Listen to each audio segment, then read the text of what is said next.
Yeah, so this Torker is kind of a tribute or dream bike that I wanted to build since I was a kid. Honestly, like I said, I've been waiting about 40 years for this bike, and it finally came to fruition. Yeah, it has a unique story. When I was a kid, a good friend of mine, my friend Eric, he raced Torker bikes, you know.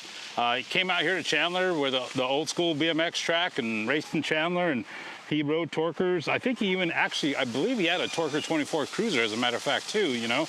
So, you know, it was a bike I always wanted. Loved the chrome on it, the twin top tubes. That was just something so distinctive about Torkers. It's always been stuck in my mind, you know, and they're just super hard to find. Hard to find one that's in decent shape. So, you know, when I saw, you know, Bill was bringing Torker back and they were going to release bikes and all that, you know, and ultimately, you know, like my dream was to get a Torker MX29. And when they released these, they came out with the 24 and the 26. And I was like, oh, you know what? Man, the 24, I could put some graphite tough wheels on it. That's another dream, you know, that's something to have in 24-inch with the gold flanges. You know, it's like the planets lined up and they happen to just be releasing these tough wheels again, graphite version with the gold flanges. You know, I remember seeing a bike like this. I think, I don't know if it was Eddie Fiola was riding one back in the day, you know, just something that you saw in bicycle motocross action and just, you know, something that you just dreamt of, you know. When I was a kid, I grew up in Albuquerque, New Mexico. But I also, my grandparents and my family was from Los Angeles, so I'd go out there for the summers and hang out. So it was kind of cool back then because, you know, I got to be in the heart of all the BMX action stuff that was going on. And then the way magazines went when we were kids, you know, you didn't see that stuff for 3 or 4 months till it came out in print, you know. But anyway, fast forward, you know, I'm back in California. When we'd go out there, I'd stay with my grandparents. And they only got to see us once a year, so needless to say, they spoiled us rotten, you know. So, and I think we were at the bicycle source, as a matter of fact. We were out in Torrance, California, and we go in there to look for bikes. And, you know, my grandpa loves me. I'm the oldest grandkid. I'm the first one, you know. Which bike do you want, you know? And there was a Torker sitting in the showroom, you know. And it was like $300 at the time, and that was a lot of money back in, I don't know what that would have been, like the early 80s, I guess, you know. He was going to buy me that bike. And he was getting ready, you know, we were talking, and my grandpa only spoke Spanish, so I'm translating for him to the sales guys. And he's literally getting ready to write a check. And in the back of my head, I know, like, when my mother gets out here, she's gonna kill me. She's gonna beat me down.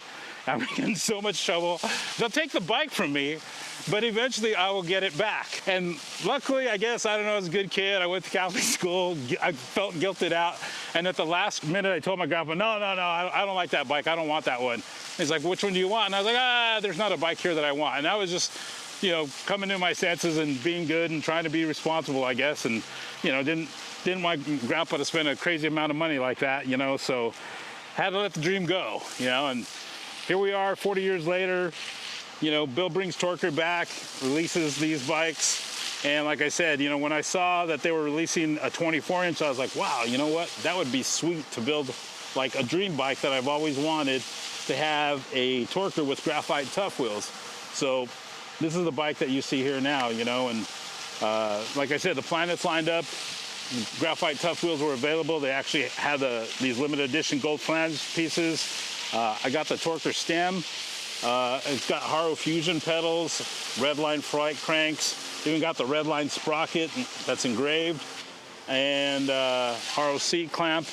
Got the cool Amy grips and the nice black and yellow Torker colors.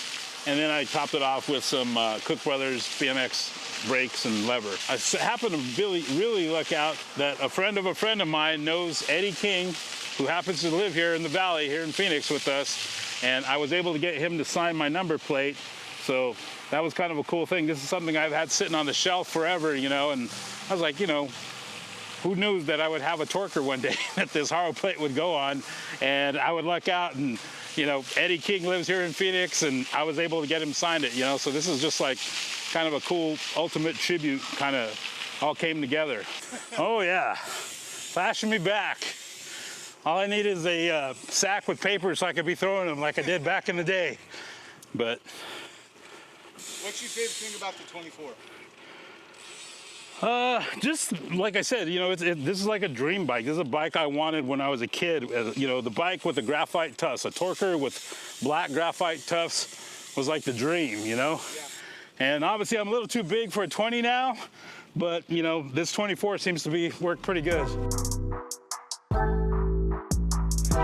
Yeah, so like I said in the last story, you know, they released the MX24 and MX26. A few months later, a year later, whatever it was, here comes the MX29, the bike that I was like, man, if I could ever get my hands on a 29-inch Torker, that would just be the ultimate, because ride like every weekend. We got a pretty good ride group here in Arizona, and things kind of lined up again, and I was able to build this bike. I debuted it back in February when we had our big ride here in Phoenix with the Copper State BMX riders. All right, so here at the front, we've got the Profile Elite hubs, laced up to a set of Rhino Light Chrome XLs. Did some custom spokes there from our buddy Sean there with the black and the silver spokes, kind of mix and match. Kind of gives a unique look to this bike. And then, like I said, I went a little bit from the norm there and went with this 700C by 45 tire, which works out to be like a 175 tire, you know, so it looks pretty good, looks appropriate to this bike. Yeah. And then we come down here to the drivetrain, got the Redline cranks again. I've got an MCS sprocket, a block sprocket MCS Spider. Go with the Shimano platform pedals. These are mountain bike pedals that are basically, you know, a knockoff of the DX pedals that we had when we were kids, you know, just the big boy version of them. We come out here to the back, we've got the Profile Elite set hub. Same thing with the rims in the back, chrome rims, custom laced up with the black and silver spokes. And then once again with the Cook Brothers gold spoke or gold brakes. I'm running a Brooks saddle on my bike. These are a special edition one that has the gold rivets, kind of matches everything up. This is a bike I ride every weekend. So I went with the things that I kind of like to put on these things. Like I like these ODI grips with the gold collars. They're really comfortable. Got my little bell on there to clear people out of the way when they're in the path. And like I said, you know, this is a bike I've been waiting 40 years for, you know, just something I always wanted. Handle's really great, really good geometry on this bike. It looks like they put a lot of thought into building this. I don't believe they ever built a 29 before. This would be the first time as far as I know. And they hit it right on the money with the geometry on this bike. Really comfortable, good for long rides. You know, when we do these rides, we ride like 15, 20, 30 miles. So very comfortable bike, very good geometry. Thanks. Shout out to Bill and to Dave for hooking me up.